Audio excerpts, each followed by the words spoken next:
السلام علیکم ورحمۃ اللہ تعالی وبرکاتہ۔ مرکز اہل سنت جامعہ رضویہ منظر اسلام کے یوٹیوب چینل ہم سبق درس نظامی میں آپ کا خیر مقدم ہے۔ پیارے بچوں، جنہوں نے اب تک ہمارے چینل کو سبسکرائب نہیں کیا ہے وہ ضرور سبسکرائب کر لیں اور بیل آئیکن یعنی گھنٹی بھی بجا دیں تاکہ ہر ویڈیو کی نوٹیفیکیشن اطلاع اپلوڈ کرتے ہی آپ تک پہنچ جائے، اور اپنے ساتھیوں سے بھی شیئر کریں، شیئر کرنا نہ بھولیں تاکہ ان کو بھی فائدہ حاصل کرنے کا موقع ملے، اور بات پسند آئے تو لائک بھی کیا کریں اور اپنے قلبی تأثر کو ضرور کمنٹ کر کے بتائیں۔ بسم اللہ الرحمن الرحیم۔ باب احب الدین الی اللہ عز وجل ادومہ۔ حدثنا محمد بن المثنى قال حدثنا يحيى عن هشام قال اخبرني ابي عن عائشة ان النبي صلى الله عليه وسلم دخل عليها وعندها امرأة قال من هذه؟ قالت فلانة تذكر من صلاتها قال ما عليكم بما تطيقون فوالله لا يمل الله حتى تملوا وكان احب الدين اليه ما داوم عليه صاحبه۔ امام بخاری رضی اللہ تعالی عنہ نے یہاں پر باب باندھا احب الدین الی اللہ عز وجل ادومہ۔ اس کا مطلب یہ ہے کہ یہ باب ہے اس بیان میں کہ اللہ تعالیٰ کو دائمی عبادت زیادہ پسند ہے، یعنی آدمی اعمال اور طاعات کرے تو دائمی کرے، اس پر مداومت کرے، ایسا نہ کرے کہ وہ ابھی کر رہا ہے اور تھک کر پھر بعد میں چھوڑ دے۔ اس سے امام بخاری رضی اللہ تعالی عنہ یہ جو باب باندھا ہے، اس باب سے بھی امام بخاری رضی اللہ تعالی عنہ کا مقصود یہی ہے کہ اس کے تحت جو حدیث ذکر کریں گے اس سے یہی معلوم ہوگا کہ ایمان وہ طاعات کا نام ہے، یعنی طاعات بھی ایمان سے ہیں، عمل بھی ایمان سے۔ یہاں پر امام بخاری نے جو فرمایا احب الدین الی اللہ عز وجل ادومہ، ادوم کا معنی اس کا ہمیشہ، ہمیشگی۔ تو یہاں پر یہ لفظ الدین جو ہے احب الدین میں، یہ لفظ الدین بے معنی عمل ہے، تو اصل معنی ہوگا اس کا احب العمل۔ اب دین بے معنی عمل ہے،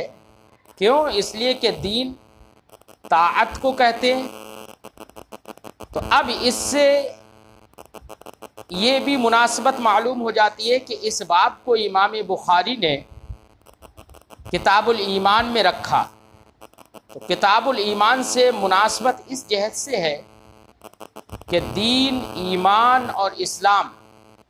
سب ایک معنی میں، تو جب ایمان اور دین ایک معنی میں اور دین بے معنی عمل ہے تو اس کا مطلب یہ ہے کہ عمل ایمان ہے۔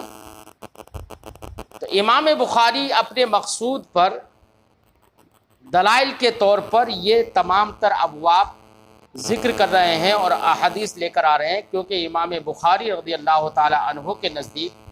اعمال ایمان کا جز ہیں، اگرچہ ایسا جز ہیں کہ اگر عمل آدمی نے چھوڑ دیا تو وہ کافر تو نہیں ہوگا، ایسا رکن تو مانتے ہیں، لیکن احناف کے نزدیک اعمال ایمان کا جز نہیں ہے، نفس ایمان کا جز نہیں ہے، بلکہ کمال ایمان کا جز ہے، لہذا اعمال کے ذریعے سے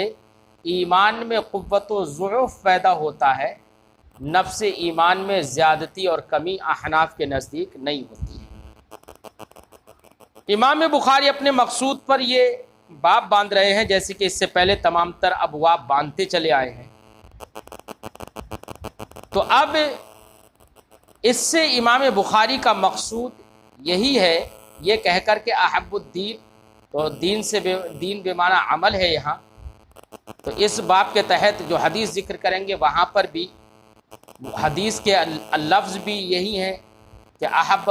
الدین الیہ، تو وہاں پر بھی دین بے معنی عمل ہے۔ تو اب اس حدیث پاک کے ٹکڑے ہی کو یہاں پر عنوان باب بنا دیا امام بخاری نے، تو ترجمۃ الباب بھی بالکل ظاہر ہے۔ اس سے استدلال امام بخاری کا اس بات پر ہے کہ ایمان کا اطلاق اعمال پر ہوتا ہے، لہذا اعمال ایمان سے ہیں، اس پر استدلال کرنا مقصود ہے۔ تو سارا امام بخاری کا مقصود سمجھ میں آ گیا۔ اب حدیث پاک پڑھتے ہیں۔ باب احب الدین الی اللہ عز وجل ادومہ، یہ باب ہے اس بیان میں کہ عمل میں سب سے محبوب تر اللہ کے نزدیک عمل اس کی ہمیشگی ہے، عبادت دائمی عبادت ہے، یہ دائمی عبادت اللہ کو زیادہ پسند ہے۔ حدثنا محمد بن المثنى، امام بخاری فرماتے ہیں ہم سے حدیث بیان کی محمد ابن مثنى نے، قال انہوں نے فرمایا حدثنا یحییٰ، ہم سے حدیث بیان کی یحییٰ نے، عن ہشام، یحییٰ روایت کرتے ہیں ہشام سے، اور میں نے اس سے پہلے بھی بتایا ہے کہ جہاں پر عن فلاں کر کے حدیث کی روایت ہو تو لفظ عن یہ سما پر دلالت نہیں کرتا ہے، اس میں احتمال اس بات کا بھی ہے کہ انہوں نے حدیث تو روایت کی ہو لیکن براہ راست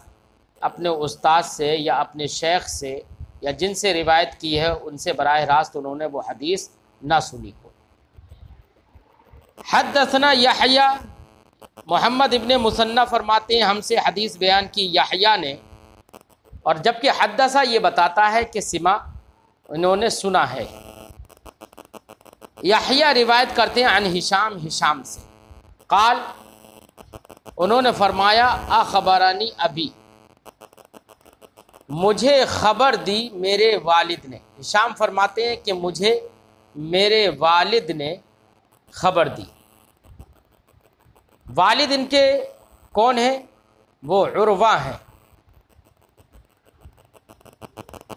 تو ہشام ابن عروہ ہیں یہ، تو ہشام کہتے ہیں مجھے خبر دی میرے والد نے، اور وہ روایت کرتے ہیں عن عائشہ، حضرت عائشہ صدیقہ رضی اللہ تعالی عنہا سے،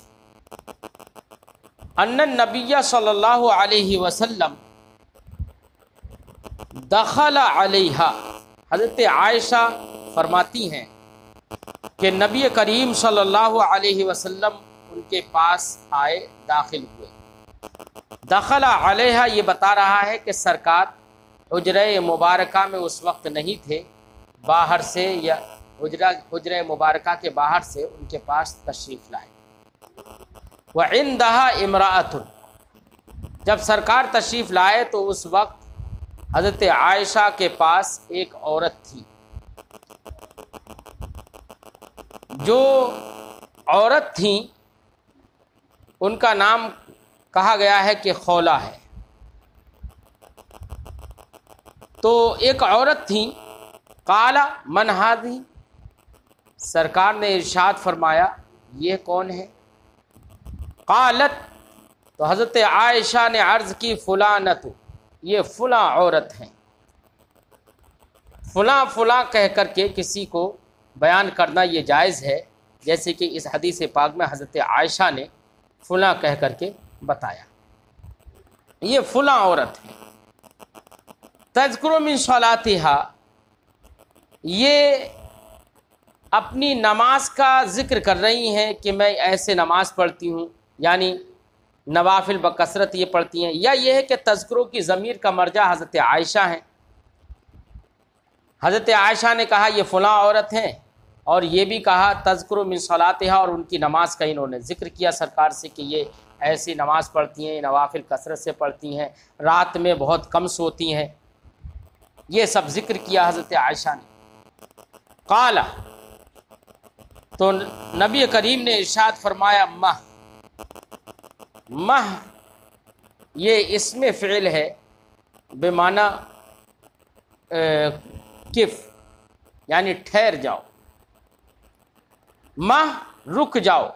مت بیان کرو۔ یہ سرکار نے فرمایا علیکم بما تطیقون، سرکار نے فرمایا تم پر وہ چیزیں ہیں جن کی تم طاقت رکھتے ہو، یعنی سرکار کا اس سے اشارہ تھا اس بات کی طرف کہ اتنے زیادہ عمل مت کرو، اتنا زیادہ قیام مت کرو، اتنے زیادہ نوافل مت پڑھو کہ جس سے تم کسی دن بوجھل ہو جاؤ اور بوجھل ہو کر تم چھوڑ دو۔ جتنی طاقت ہو، جتنے آرام سے پڑھ سکو، اتنے عبادت نفلیہ کرو، کیونکہ آدمی حد سے زیادہ جب قیام کرے گا تو ایک دن تھک جائے گا، اور جب تھک جائے گا تو اس میں سستی واقع ہوگی۔ اب جب سستی واقع ہوگی تو مداومت نہیں کر پائے گا، جبکہ اللہ کے نزدیک محبوب ترین عمل جو ہے وہ دائمی عمل ہے، یہ محبوب ترین عمل ہے۔ اس لیے سرکار کے اس فرمان سے علیکم بما تطیقون سے یہ بات سمجھ میں آتی ہے۔ پھر سرکار نے ارشاد فرمایا فواللہ لا یمل اللہ حتی تملوا، ملا یمل باب سمعہ سے اس کا معنی ہوتا ہے کسی چیز کو بھاری سمجھنا اور اس کو محبوب جاننے کے بعد اس سے نفس کا دور ہو جانا، یہ ہوتا ہے، یا اسی کو ہم اردو میں کہتے ہیں کسی کام کے کرنے سے کسی چیز سے اکتا جانا، اکتاہٹ میں پڑنا۔ یہ جو معنی ہم نے لغت کا بتایا لفظ ملا کا، اس معنی کر اللہ رب العزت کی طرف اس کی نسبت کرنا صحیح نہیں ہے، کیونکہ اللہ پر محال ہے کہ وہ کسی چیز کو بھاری سمجھے اور اس سے وہ اکتائے، یہ محال ہے اللہ پر۔ تو اب یہاں پر ہمارے محدثین نے دو جواب دیے ہیں۔ ایک جواب، اب پہلے لغوی معنی بتا دیتے ہیں تاکہ آپ پر یہ بات روشن ہو جائے کہ یہ جو معنی ہم نے بتایا ہے یا اللہ کی بارگاہ میں، اللہ کے حق میں محال ہے۔ اس کا لغوی معنی ہوگا با خدا لا یمل اللہ حتی تملوا، با خدا اللہ نہیں اکتاتا ہے یہاں تک کہ تم اکتا جاتے ہو۔ یہ معنی اکتانا، یہ معنی اللہ کی حق میں محال ہے، اور نفس کو اس چیز سے دور کرنا جس سے محبت کی جائے، یہ معنی اللہ کے حق میں محال ہے۔ تو اب یہاں پر معنی کیا ہوگا؟ تو جواب محدثین نے اس کا یہ دیا کہ یہاں پر مشاکلت کی بنا پر اللہ کی جانب ملا کی اسناد کر دی گئی ہے، جیسے کہ جزاء سیئۃ سیئۃ مثلھا، برائی کا بدلہ برائی ہے اسی کی جیسی۔ اب ظاہر بات ہے کہ اللہ رب العزت برائی کا بدلہ دیتا ہے، تو جو بدلہ ہے، چونکہ ادھر پہلے برائی مذکور ہے تو اس بدلے کو بھی سیئۃ یعنی برائی سے تعبیر کر دیا گیا بسبیل مشاکلت، یعنی ماقبل میں پہلے سیئہ ہے تو اس کا بدلہ بھی سیئہ سے تعبیر کر دیا گیا ہے تاکہ دونوں ایک سے دکھیں۔ تو یہاں پر بھی بعد میں ہے حتی تملوا، تو اس کی مشاکلت کی بنا پر اللہ کی جانب بھی لا یملو کی اسناد کر دی گئی ہے۔ یہ جواب دیا ہے محدثین نے، جبکہ ایک جواب یہ دیا ہے معنی لازمی کو لے کر کہ دیکھو جب کوئی شخص کسی چیز کے کرنے سے اکتا جاتا ہے تو اکتاہٹ جو ہے یہ مستلزم ہے اپنے آپ کو اس کام کے کرنے سے۔ تو کرنے سے روکنا، یعنی روکنا جو معنی ہے یہاں پر، یہ معنی لازمی ہے۔ یہاں پر اللہ کے حق میں یہ معنی لازمی مناسب ہوگا اور درست ہوگا، یعنی روکنے کا معنی۔ تو اب معنی ہوگا کہ با خدا اللہ رب العزت ثواب اور عطا کو نہیں روکتا ہے حتی تملو، یہاں تک کہ تم لوگ خود سے روک لیتے ہو، وہیں طور کہ تم عبادت کرنے سے اکتاہٹ میں پڑ جاتے ہو۔ تو جب تم عبادت سے رک گئے تو اللہ رب العزت پھر تمہارے اجر و ثواب کو روکتا ہے، یعنی پھر ثواب نہیں دیتا کیونکہ تم عمل سے رک گئے، کیونکہ ثواب جو ہے وہ عمل کا بدلہ ہے۔ تو اب یہاں پر رکنے کے معنی میں مناسب معنی ہو جائے گا، یہ درست معنی ہو جائے گا۔ تو معنی ہوگا فواللہ لا یمل اللہ حتی تملو، تو باخدا اللہ رب العزت اپنی جود و سخا یا اپنا ثواب نہیں روکتا ہے حتی تملو، یہاں تک کہ تم اکتا جاتے ہو اور اکتا کے عمل کو چھوڑ دیتے ہو۔ تو اللہ رب العزت جب تم نے عمل ہی چھوڑ دیا تو اللہ رب العزت اب بدلہ نہیں دیتا ہے، اس کا ثواب نہیں دیتا ہے۔ اس سے بھی سرکار نے یہی درس دیا کہ تم ایسے کام مت کرو کہ جس سے تم اکتاہٹ میں پڑھ کر اس کو چھوڑ دو، بلکہ اس پر مداومت کرو، اور یہی عنوان باب تھا۔ تو حدیث پاک کا عنوان باب سے جو رابطہ ہے، جو تعلق ہے، جو مناسبت ہے، بالکل ظاہر ہو گئی۔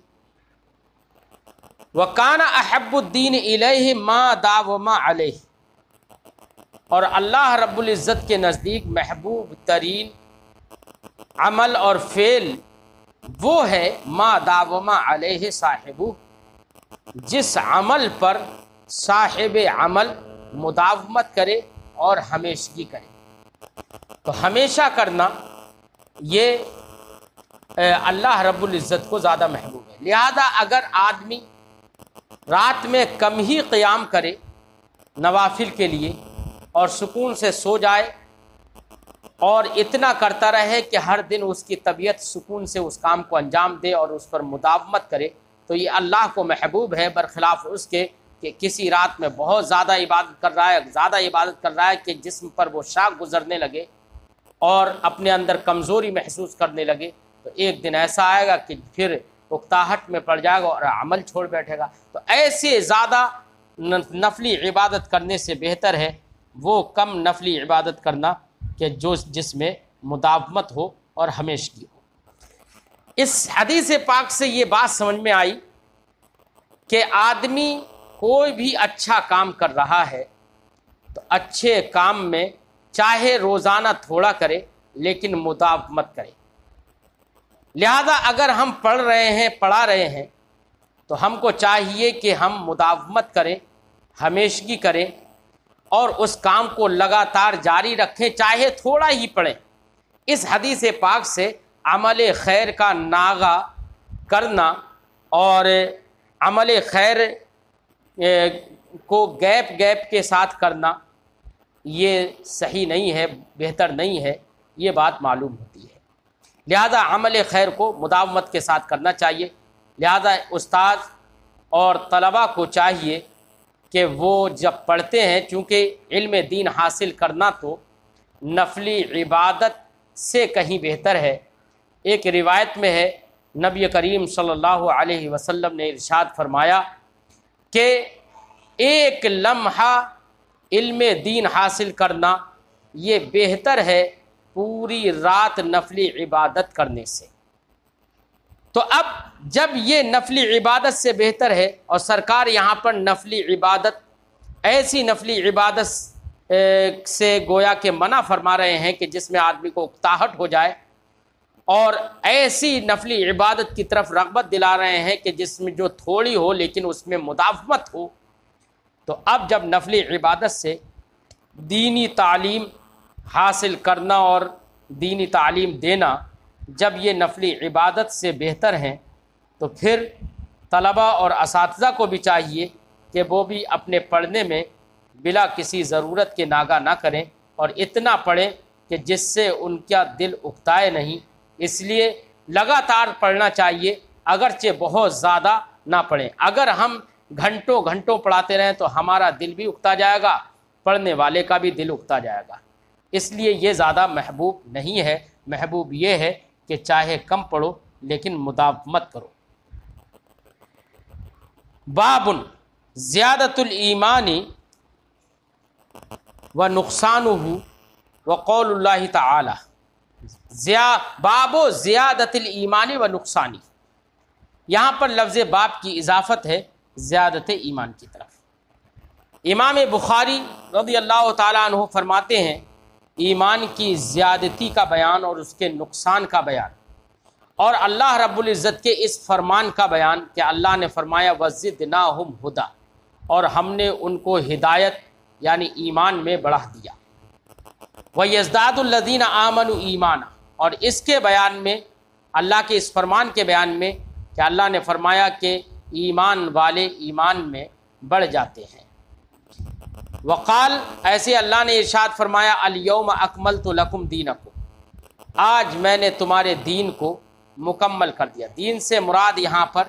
شرائع دین ہے، یعنی احکام دین کو میں نے تمہارے لیے آج مکمل کر دیا۔ اب کوئی یہ کہے کہ یہ آیت کریمہ تو اکملت لکم دینکم جو ہے، اس آیت کریمہ کی تفسیر تو کیا ہے؟ شرائع سے ہے، یعنی میں نے احکام اور احکام شریعت اور مسائل شریعت کو مکمل کر دیا، اس کی تفسیر اس سے کی گئی ہے۔ تو پھر اس کی تفسیر یہاں پر دین کی تفسیر عمل سے تو نہیں کی گئی ہے، فعل سے تو نہیں کی گئی ہے۔ تو امام بخاری رضی اللہ تعالیٰ عنہ کا تو مقصود یہی ہے کہ عمل ایمان سے ہے، اور عمل کمی بیشی کو قبول کرتا ہے، لہذا ایمان بھی کمی بیشی کو قبول کرے گا۔ یہی مقصود ہے امام بخاری کا یہ باب باندھنے سے۔ تو پھر اس سے استدلال کیسے درست ہو جائے گا الیوم اکملت لکم دینکم سے؟ کیونکہ دین کی تفسیر مفسرین نے شرائع سے کی ہے، یعنی تمہارے شرائع اور احکام تمہارے لیے مکمل کر دیے، اعمال سے تفسیر نہیں کی ہے کہ جس سے استدلال امام بخاری کا صحیح ہو جائے۔ تو امام بخاری نے اس آیت کریمہ سے ایمان کی زیادتی اور اس کے نقصان پر استدلال کیسے کر لیا؟ یہ ایک شبہہ ہوگا۔ اس کا جواب یہ دیا گیا ہے کہ دیکھو یہاں پر یہ فرمایا گیا الیوم اکملت لکم دینکم، آج میں نے تمہارے دین کو مکمل کر دیا ہے، یعنی تمہارے شرائع اور احکام کو مکمل کر دیا ہے۔ ظاہر بات ہے احکام اور شرائع کا مکمل کرنا، اکمال جو ہوتا ہے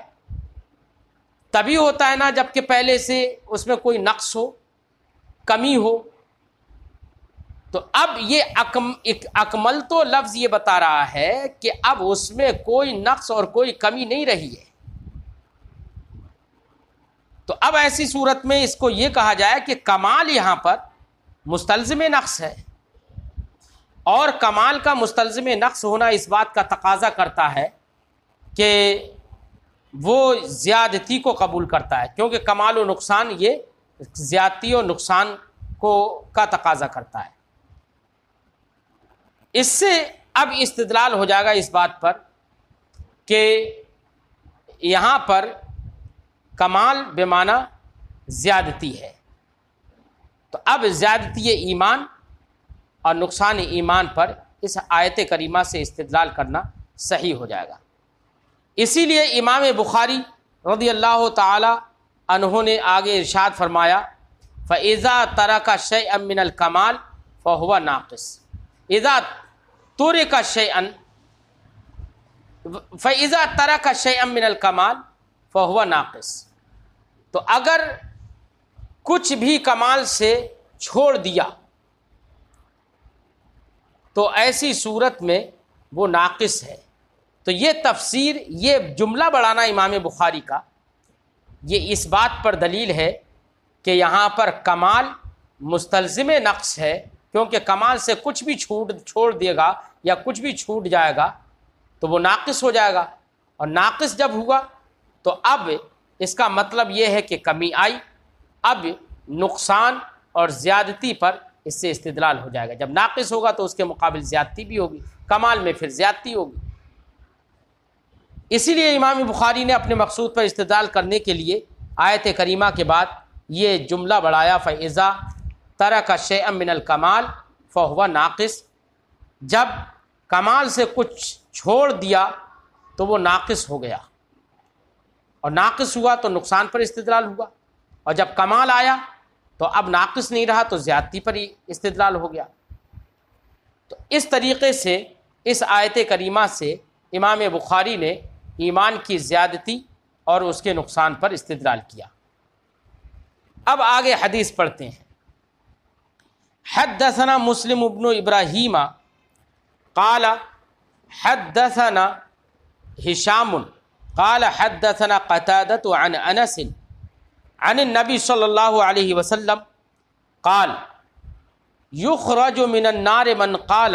لا الہ الا اللہ وفی قلبہ وزن شعیرۃ من خیر ویخرج من النار من قال لا الہ الا اللہ وفی قلبہ وزن برۃ من خیر ویخرج من النار من قال لا الہ الا اللہ وفی قلبہ وزن ذرۃ من خیر۔ اس حدیث پاک کو امام بخاری نے پیش کیا۔ ترجمہ سماعت کریں۔ امام بخاری فرماتے ہیں ہم سے حدیث بیان کی مسلم ابن ابراہیم نے، وہ فرماتے ہیں ہم سے حدیث بیان کی ہشام نے، وہ فرماتے ہیں حدثنا قتادۃ، ہم سے حدیث بیان کی قتادہ نے روایت کرتے ہوئے حضرت انس سے، عن النبی صلی اللہ علیہ وسلم، حضرت انس روایت کرتے ہیں نبی کریم صلی اللہ علیہ وسلم سے۔ قال، نبی کریم صلی اللہ علیہ وسلم نے ارشاد فرمایا یخرج من النار من قال لا الہ الا اللہ۔ اس کو یخرجو بھی پڑھ سکتے ہیں، معروف بھی پڑھ سکتے ہیں۔ معروف پڑھیں گے تو معنی ہوگا کہ جہنم سے وہ شخص نکل جائے گا جس نے بھی لا الہ الا اللہ کہا، اور مجہول پڑھیں گے تو معنی ہوگا جہنم سے اس شخص کو نکال دیا جائے گا جس نے لا الہ الا اللہ کہا، وفی قلبہ وزن شعیرۃ من خیر، اور اس کے دل میں، شعیرہ کا معنی ہوتا ہے جو، اس کے دل میں جو کے برابر بھلائی ہو، تو ایسی صورت میں اس کو جہنم سے نکال دیا جائے گا۔ اب اتنا ترجمہ سن لیا، باقی جو آگے ٹکڑے آ رہے ہیں ان کا بھی ترجمہ ایسا ہی ہے، بس خالی وہاں شعیرہ کے بجائے ایک ٹکڑے میں برہ ہے جس کا معنی گیہوں ہے، اور ایک ٹکڑے میں ذرہ ہے، ذرہ کا معنی وہ چھوٹے چھوٹے باریک ذرات ہوتے ہیں، جس کو اگر آپ کے گھر میں کبھی آپ نے محسوس کیا ہوگا کہ صبح کے وقت میں جب سورج نکلتا ہے تو کسی روشن دان سے جب روشنی آتی ہے، لائٹ آتی ہے سورج کی، تو اس کی لائٹ میں جو اڑتے ہوئے باریک باریک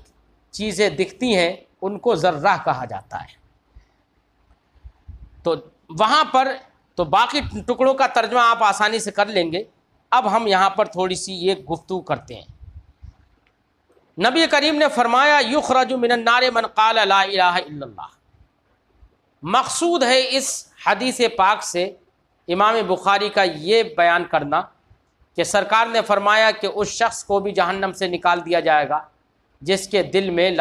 جس نے لا الہ الا اللہ پڑھ لیا۔ تو لا الہ الا اللہ پڑھ لیا، اس کا مطلب یہ نہیں ہے کہ صرف لا الہ الا اللہ پڑھا، محمد الرسول اللہ نہیں پڑھا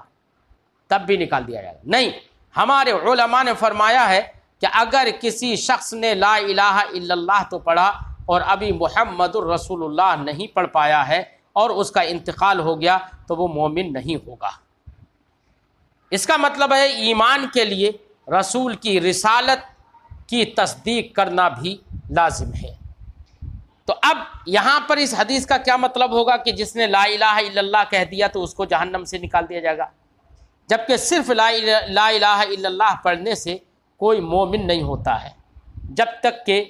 رسول پاک صلی اللہ علیہ وسلم اور دیگر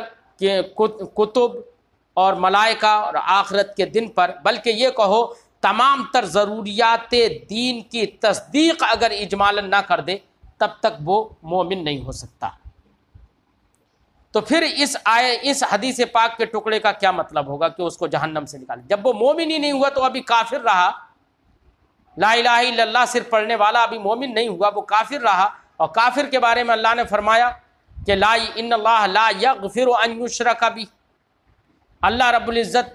شرک کرنے کو نہیں بخشے گا، وَيَغْفِرُ مَا دُونَ ذَلِكَ لِمَن يَشَاءُ، اور شرک کے ماں سوا کو جس کے لیے چاہے گا بخش دے گا۔ تو کافر کو تو بخشے گا ہی نہیں، تو اس کو جہنم سے کیوں نکالا جائے گا؟ تو وہ جہنم سے نہیں نکل سکتا۔ اور یہاں پر حدیث پاک سے سمجھ میں آ رہا ہے کہ لا الہ الا اللہ کہنے والا جہنم سے نکال دیا جائے گا۔ تو اس کا جواب ہمارے محدثین نے دیا، فرمایا کہ لا الہ الا اللہ سے یہاں پر سرکار کے فرمان میں یہ نہیں ہے کہ لا الہ الا اللہ صرف کہہ دیا اور محمد رسول اللہ نہیں کہا، بلکہ لا الہ الا اللہ یہاں پر سرکار نے فرمایا جس نے لا الہ الا اللہ کہا، اس کا مطلب یہ ہے کہ پورا کلمہ طیبہ پڑھا۔ اب آپ کہیں گے پورا کلمہ طیبہ پڑھا، یہ کیسے مراد ہو گیا؟ یہ ایسے ہی ہے، یعنی یہ کہو کہ یہ لا الہ الا اللہ یہ کلمہ طیبہ کا اسم ہے۔ جیسے کہ کسی سے کہا جاتا ہے قل هو اللہ احد پڑھ، تو قل هو اللہ احد پڑھنے کے لیے کہا جاتا ہے، تو قل هو اللہ احد سے آپ کا مقصود یہ نہیں ہوتا ہے کہ صرف قل هو اللہ احد اتنا ہی پڑھ دے، بلکہ آپ کا مقصود ہوتا ہے کہ پوری سورہ اخلاص پڑھو۔ تو جیسے کہ سورہ اخلاص کا نام ہے قل هو اللہ، ایسے ہی یہاں پر کلمہ طیبہ کا نام ہے لا الہ الا اللہ۔ اس سے مراد یہ ہے جس نے کلمہ طیبہ پڑھ لیا۔ تو اب یعنی اور صرف کلمہ طیبہ پڑھ لیا، میں نے بتایا اس کا یہ صرف پڑھ لینے سے اہل سنت و جماعت کے نزدیک مومن نہیں ہوگا جب تک کہ جمیع ما جاء بہ النبی صلی اللہ علیہ وسلم کی تصدیق نہ کرے، اجمالاً تصدیق۔ تو لفظ لا الہ الا اللہ سے مراد ہے کلمہ طیبہ پڑھے، اور کلمہ طیبہ کے پڑھنے سے مراد یہ ہے کہ کلمہ طیبہ کے تمام تر مقتضیات کو مانے، اور مقتضیات میں وہی تمام چیزیں ہیں یعنی ضروریات دین کی تصدیق کریں۔ مفہوم واضح ہو گیا ہوگا۔ قال، سرکار نے فرمایا یخرج من النار من قال لا الہ الا اللہ، جہنم سے نکالا جائے گا اس شخص کو جس نے کلمہ طیبہ پڑھا، وفی قلبہ وزن شعیرۃ من خیر، اور اس کے دل میں جو کے برابر بھی بھلائی ہو۔ خیر عام ہے، دیگر طاعات صالحہ، طاعات اور اعمال صالحہ کو بھی خیر شامل ہے، تمام تر صدقات یعنی تمام تر بدنی اور مالی عبادتوں کو بھی خیر شامل ہے۔ کوئی بھی بھلائی کی ایسی خیر یہ ایمان کو بھی شامل ہے۔ ایمان خود بھی ایک بہت بڑی بھلائی ہے۔ اگر کسی شخص نے کوئی عمل صالح نہیں کیا لیکن ایمان لے کر آ گیا، تب بھی اس کو جہنم سے نکالا جائے گا۔ جب اس کو تب بھی جہنم سے نکالا جائے گا، تو اب اس حدیث پاک میں من قال لا الہ الا اللہ سے مراد یہ ہے کہ وہ ایمان لے آیا ہو تو وہ جہنم سے نکالا جائے گا۔ تو گویا کہ آگے کا جو جملہ ہے سرکار کا وفی قلبہ وزن شعیرۃ من خیر، یہ لا الہ الا اللہ کی توضیح ہے۔ اس لہٰذا اگر کسی شخص نے بالکل ایمان کے علاوہ کوئی بھی طاعت نہیں کی، کوئی عمل خیر نہیں کیا، تب بھی اس کو جہنم سے نکالا جائے گا۔ ہمارے علماء نے فرمایا ہے کہ ایمان خود بھی ایک بڑی خیر ہے، اور اللہ پاک نے ارشاد فرمایا وَمَن يَعْمَلْ مِثْقَالَ ذَرَّةٍ خَيْرًا يَرَهُ وَمَن يَعْمَلْ مِثْقَالَ ذَرَّةٍ شَرًّا يَرَهُ، جس نے ذرہ برابر بھی بھلائی کی تو وہ اس کو دیکھے گا، یعنی اس کی جزا اسے ملے گی۔ اور ایمان ایک عمل خیر ہے، تو اب اس کی بھی جزا جو ہے وہ یہ ہے کہ وہ جنت میں داخل ہوگا۔ اگر گناہوں کی بنا پر جہنم میں داخل بھی ہو گیا تو اس سے اس کو سزا دینے کے بعد یا مغفرت کے بعد اس کو جنت میں داخل کیا جائے گا۔ اب اس پوری تقریر کے بعد یہ معلوم ہو گیا کہ سرکار کا لا الہ الا اللہ کے بعد میں وفی قلبہ وزن شعیرۃ من خیر، یہ توضیح کے لیے ہے محض۔ تو معنی ہوگا کہ جہنم سے نکالا جائے گا اس شخص کو جس نے لا الہ الا اللہ کہا، یعنی کلمہ طیبہ پڑھا، یعنی ضروریات دین کی تصدیق کی، اور اس کے دل میں جو کے برابر بھلائی ہو۔ وَيُخْرَجُ، من النار، ایسے ہی نبی کریم نے فرمایا کہ جہنم سے نکالا جائے گا اس شخص کو جس نے کہا لا الہ الا اللہ وفی قلبہ وزن برۃ من خیر، اور اس کے دل میں بھلائی کا گیہوں کے برابر بھلائی ہو۔ وزن آپ یاد رکھیں کہ ایمان یا اعمال یہ سب کے سب اعراض کے قبیل سے ہیں، ان کا وزن نہیں ہو سکتا۔ تو ایک گیہوں کے برابر یا گیہوں کے وزن میں ایمان اور عمل کا ہونا یہ متصور نہیں ہے۔ یہاں پر اب وزن سے مراد یہ نہیں ہے کہ حقیقتاً وہ اس کے برابر ہو، کیونکہ وزن ذل جسم چیز کا ہو سکتا ہے یا ذل ثقل چیز کا، یعنی جس میں ثقل ہو، وزن اور بھاری پن ہو، اسی کا ہو سکتا ہے، جبکہ اعمال وہ اعراض کے قبیل سے ہیں، ان میں یہ چیزیں نہیں پائی جاتی۔ تو اب یہاں پر وزن سے مراد کیا ہے؟ مراد یا تو یہ ہے کہ اللہ رب العزت اعمال کو بھی ذل جسم بنا دے گا، اور اس عمل کو ایک شکل میں دکھائے گا، اور اس سے معلوم ہوگا کہ دیکھیے ایک تھوڑا سا ایمان، مطلب تھوڑی سی اس کے پاس بھلائی ہے یہ، لہذا اس کی بنا پر بھی اس کو جہنم سے نکالا جائے گا۔ تو اللہ رب العزت اس کو ایک مخصوص شکل دے گا یا ایک اس کو ذل جسم بنا دے گا، یہ بھی بعض محدثین نے جواب دیا ہے۔ اور آج کے زمانے میں تو ہم دیکھتے ہیں کہ اعراض جو چیزیں ہوتی ہیں، اعراض ان کا بھی وزن کوئی مشکل نہیں ہے۔ آپ نے دیکھا ہے کہ موبائل کا ڈیٹا ہوتا ہے، اور ایم بی ہے، جی بی ہے، یہ سارا ڈیٹا وغیرہ جو ہے یہ سب کے سب اعراض ہی کی قبیل سے ہے، لیکن آج کے زمانے میں اس کا وزن بھی ہوتا ہے، اس کی مقدار بھی ناپی جاتی ہے کہ اتنا ڈیٹا خرچ ہو گیا اور اتنا ڈیٹا باقی ہے۔ تو جب آج کے زمانے میں یہ بات متصور ہے تو اللہ رب العزت تو خالق کائنات ہے، اور یہ تمام چیزیں امور ممکنہ سے ہیں، تو اللہ رب العزت اس بات پر بھی قادر ہے کہ وہ اعمال کا بھی وزن کر دے، اگرچہ وہ اعراض ہو۔ برہ کا معنی ہوتا ہے گیہوں، اگر گیہوں کے برابر بھی اس کے دل میں بھلائی ہے۔ وَيُخْرَجُ مِنَ النَّارِ مَنْ قَالَ لَا إِلَهَ إِلَّا اللَّهُ وَفِي قَلْبِهِ وَزْنُ ذُرَّةٍ مِّنْ خَيْرٍ، اور جہنم سے نکالا جائے گا اس شخص کو بھی جس نے لا الہ الا اللہ کہا اور اس کے دل میں ذرہ برابر بھی بھلائی ہے۔ اس حدیث پاک کو امام بخاری نے ذکر کیا، اس سے استدلال اس بات پر کیا کہ نبی کریم صلی اللہ علیہ وسلم نے 3 چیزوں کا یہاں پر ذکر کیا۔ پہلے شعیر کا ذکر کیا، پھر برہ کا ذکر کیا، پھر ذرہ کا ذکر کیا۔ اور آپ جانتے ہیں کہ جو گیہوں سے بڑا ہوتا ہے اور گیہوں وہ ذرہ سے بڑا ہوتا ہے، تو اب اس کے وزن اور اس کے برابر سرکار نے کہا کہ اس کے برابر بھی بھلائی ہو۔ تو اگر کسی کی بھلائی جو کے برابر ہوگی تو ظاہر بات ہے اس کی بھلائی تھوڑی زیادہ ہوگی، کسی کی بھلائی اگر گیہوں کے برابر ہوگی تو اس کی بھلائی اس سے کم ہوگی، اور کسی کی بھلائی اگر ایک ذرہ کے برابر ہوگی تو اس کی بھلائی اس سے بھی کم ہوگی۔ تو اب ان تینوں جملوں سے امام بخاری نے استدلال کیا اس بات پر کہ عمل خیر، عمل جو ہے اور ایمان جو ہے، اور ظاہر بات ہے کہ میں نے بتایا کہ یہاں پر لا الہ الا اللہ کی توضیح ہے یہ، اور اس سے مراد ہے ایمان، یعنی جو ایمان لے کر آیا۔ تو امام بخاری کا استدلال ہے اس بات پر کہ دیکھیے یہاں پر ایمان، کسی کا ایمان جو کے برابر ہے، کسی کا ایمان گیہوں کے برابر ہے، اور کسی کا ایمان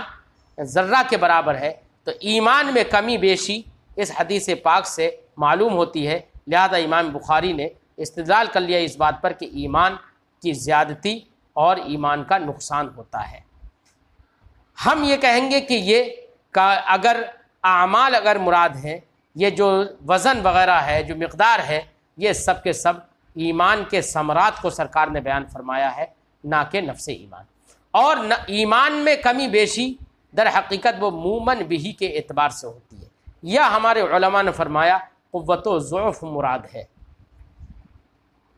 اگلی حدیث ہے آگے امام بخاری فرماتے قال ابو عبداللہ نے کہا، قال ابان، حضرت ابان یہ منصرف ہے، قال ابان نے کہا حدثنا قتادہ،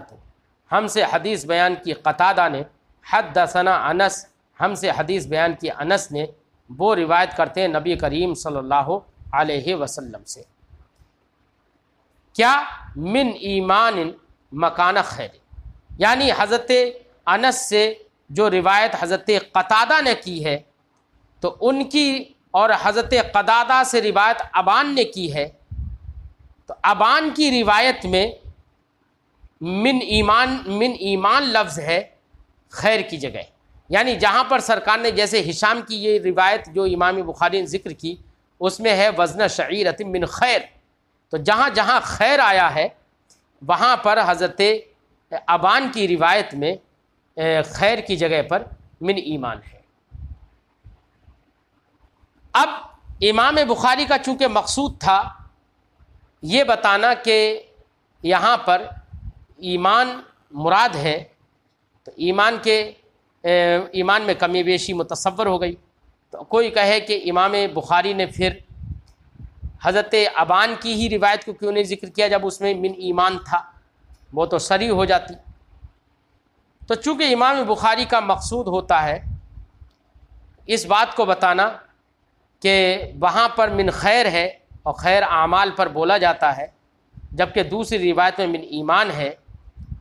تو وہاں پر من ایمان ہے، تو اس سے امام بخاری کا مقصود تھا اس بات پر استدلال کرنا کہ دیکھیے کہ بھلائی اور اعمال جو ہیں وہ ایمان سے ہیں، اس کو بھی بتانا مقصود تھا، اس لیے دونوں روایتوں کو یہاں پر ذکر کر دیا۔ حدثنا الحسن بن صباح سمع جعفر بن عون حدثنا ابو العمیس اخبرنا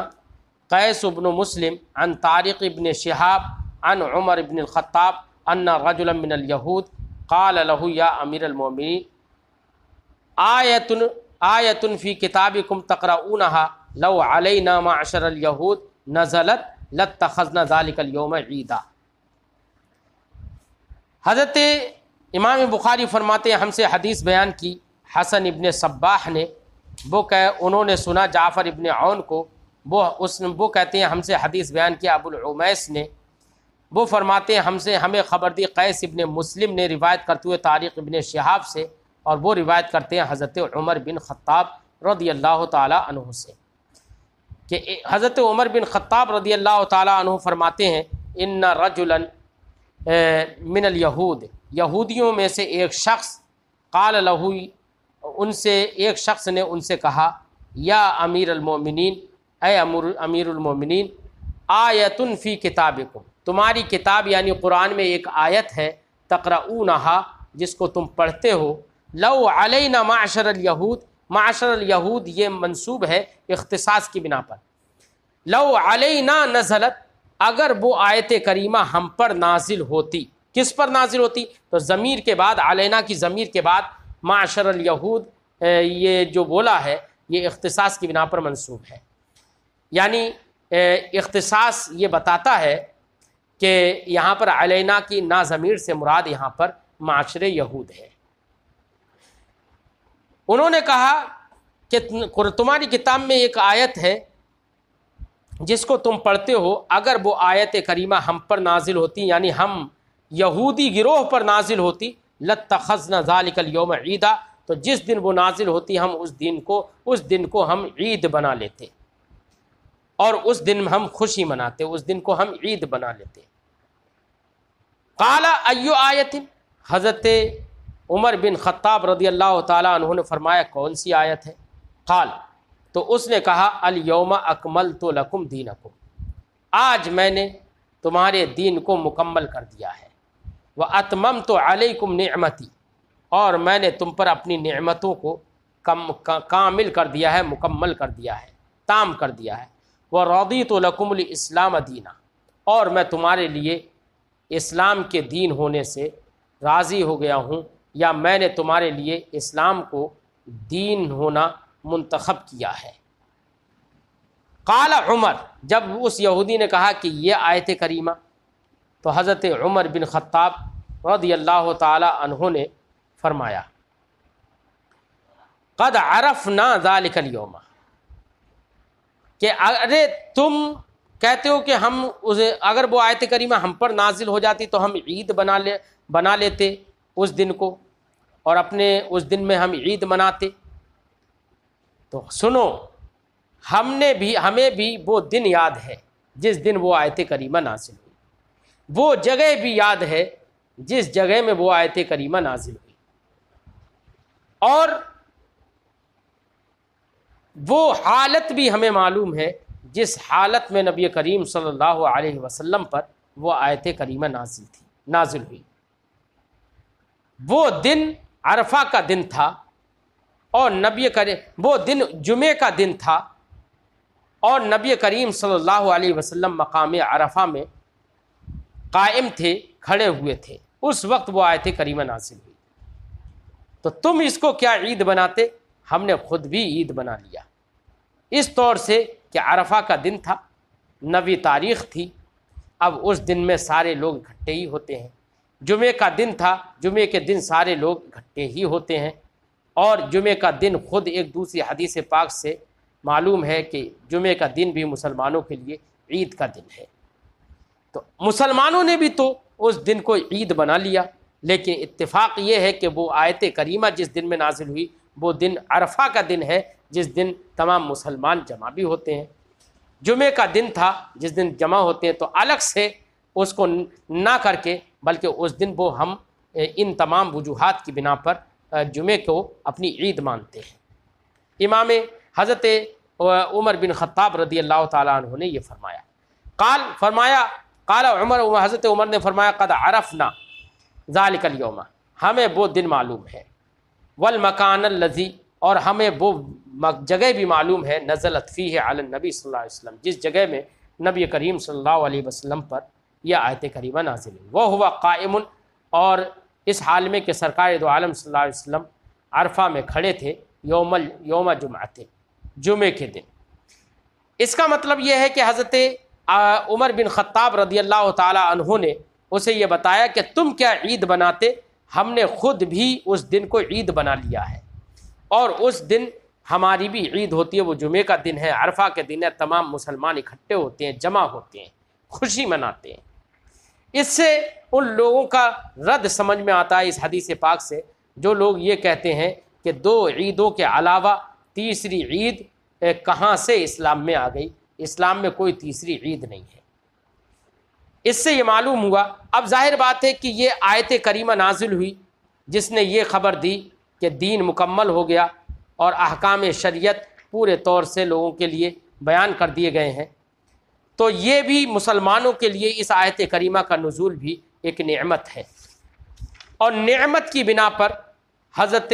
عمر بن خطاب سے اس شخص نے کہا تھا، یہودی نے، کہ اگر یہ ہم پر نازل ہوتی تو ہم اس دن کو عید بنا لیتے۔